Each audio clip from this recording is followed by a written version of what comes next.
Max Gerson, Wikipedia audio. Max Gerson was a Jewish, German-born American physician who developed the Gerson therapy, a dietary-based alternative cancer treatment that he claimed could cure cancer and most chronic, degenerative diseases. Gerson described his approach in the book A Cancer Therapy, Results of 50 Cases. The National Cancer Institute evaluated Gerson's claims and concluded that his data showed no benefit from his treatment. The therapy is both ineffective and dangerous. Gerson was born in Wangerooge, German Empire, on October 18, 1881. In 1909, he graduated from the Albert Ludwigs Universität Freiburg. He began practicing medicine at age 28 in Breslau, later specializing in internal medicine and nerve diseases in Bielefeld. By 1927, he was specializing in the treatment of tuberculosis, developing the Gerson-Sauerbruch-Hermannsdorfer diet, claiming it was a major advance in the treatment of tuberculosis. Initially, he used his therapy as a supposed treatment for migraine headaches and tuberculosis. In 1928, he began to use it as a claimed treatment for cancer. He left Germany in 1933 and emigrated first to Vienna, where he worked in the West End Sanatorium. Gerson spent 2 years in Vienna, then in 1935 he went to France, associating with a clinic near Paris before moving to London in 1936. Shortly after that, he moved to the United States where he settled in New York City. In Europe, Gerson escaped Nazi Germany and emigrated to the United States in 1936, passed his medical board examination, and became a U.S. citizen in 1942. The rest of his family died at the hand of the Nazis. In the U.S., Gerson applied his dietary therapy to several cancer patients, claiming good results, but other workers found his methodology and claims unconvincing. Proponents of the Gerson therapy believe a conspiracy headed by the medical establishment prevented Gerson from publishing proof that his therapy worked. In 1958, Gerson published a book in which he claimed to have cured 50 terminal cancer patients, A Cancer Therapy, Results of 50 Cases. In 1953, Gerson's malpractice insurance was discontinued and, in 1958, his medical license in New York was suspended for 2 years. Gerson died March 8, 1959 of pneumonia. Initially, Gerson used his therapy as a treatment for migraine headaches and tuberculosis. In 1928, he began to use it as a supposed treatment for cancer. Gerson therapy is based on the belief that disease is caused by the accumulation of unspecified toxins, and attempts to treat the disease by having patients consume a predominantly vegetarian diet including hourly glasses of organic juice and various dietary supplements. Animal proteins are excluded from the diet under the unproven premise that tumors develop as a result of pancreatic enzyme deficiency. In addition, patients receive enemas of coffee, castor oil, and sometimes hydrogen peroxide or ozone. After Gerson's death, his daughter Charlotte Gerson continued to promote the therapy, founding the Gerson Institute in 1977. The original protocol also included raw calf's liver taken orally, but this practice was discontinued in the 1980s after 10 patients were hospitalized from January 1979 to March 1981 in San Diego, California, area hospitals due to infection with the rare bacteria Campylobacter foetus. This infection was seen only in those following Gerson-type therapy with raw liver.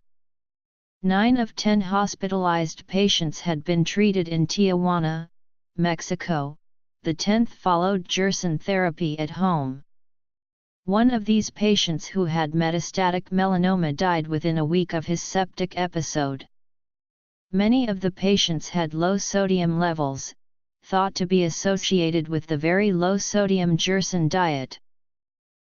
Gerson's therapy has not been independently tested or subjected to randomized controlled trials, and thus is illegal to market in the United States. The Gerson Institute promotes the therapy by citing patient testimonials and other anecdotal evidence. Gerson published a book discussing the alleged success of the therapy in 50 patients, but a review by the U.S. National Cancer Institute was unable to find any evidence that Gerson's claims were accurate. The NCI found that no in vivo animal studies had been conducted. Similarly, case series by Gerson Institute staff published in the alternative medical literature suffered from methodological flaws, and no independent entity has been able to reproduce the claims. Attempts to independently check the results of the therapy have been negative. A group of 13 patients sickened by elements of the Gerson therapy were evaluated in hospitals in San Diego in the early 1980s. All 13 were found to still have active cancer. An investigation by Quackwatch found that the Institute's claims of cure were based not on actual documentation of survival, but on a combination of the doctor's estimate that the departing patient has a reasonable chance of surviving, plus feelings that the Institute staff have about the status of people who call in. A 1994 article in the Journal of Naturopathic Medicine attempted to follow 39 Gerson patients in Tijuana. Patient interviews were used to confirm the existence and stage of cancer. Most patients were unaware of the stage of their tumor, and medical records were not available. Most patients were lost to follow-up. Of the patients successfully followed, 10 died, and 6 were alive at their last follow-up. Review of this study pointed out its obvious flaws, including the majority of patients lost to follow-up, lack of access to detailed medical records, and reliance upon patients for disease stage information. The authors themselves regarded the results as unclear. The American Cancer Society reported that here is no reliable scientific evidence that Gerson therapy is effective in treating cancer, and the principles behind it are not widely accepted by the medical community. It is not approved for use in the United States. In 1947, the National Cancer Institute reviewed 10 claimed cures submitted by Gerson. However, all of the patients were receiving standard anti-cancer treatments simultaneously, making it impossible to determine what effect, if any, was due to Gerson's therapy. A review of the Gerson therapy by Memorial Sloan Kettering Cancer Center concluded, if proponents of such therapies wish them to be evaluated scientifically and considered valid adjuvant treatments, they must provide extensive records and conduct controlled, prospective studies as evidence. In 1959, the National Cancer Institute again reviewed cases of patients treated by Gerson. The NCI found that the available information did not prove the regimen had benefit. Cancer Research UK states that available scientific evidence does not support any claims that Gerson therapy can treat cancer. Gerson therapy can be very harmful to your health. Gerson therapy can lead to several significant health problems. Serious illness and death have occurred as a direct result of some portions of the treatment, including severe electrolyte imbalances. Continued use of enemas may weaken the colon's normal function, causing or worsening constipation and colitis. Other complications have included dehydration, serious infections, and severe bleeding.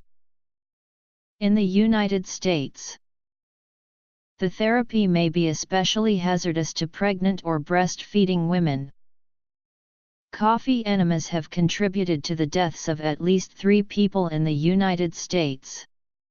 Coffee enemas can cause colitis, fluid and electrolyte imbalances, and in some cases septicemia. The recommended diet may not be nutritionally adequate. The diet has been blamed for the deaths of patients who substituted it for standard medical care. Relying on the therapy alone while avoiding or delaying conventional medical care for cancer has serious health consequences. Jessica Ainscough, better known as the Wellness Warrior, was a major proponent of the Gerson diet after her diagnosis with cancer. She rejected medical treatment and followed the diet strictly, documenting her progress in a popular blog. She died from the cancer in February 2015, aged 30. Gerson therapy. Evidence. Safety concerns.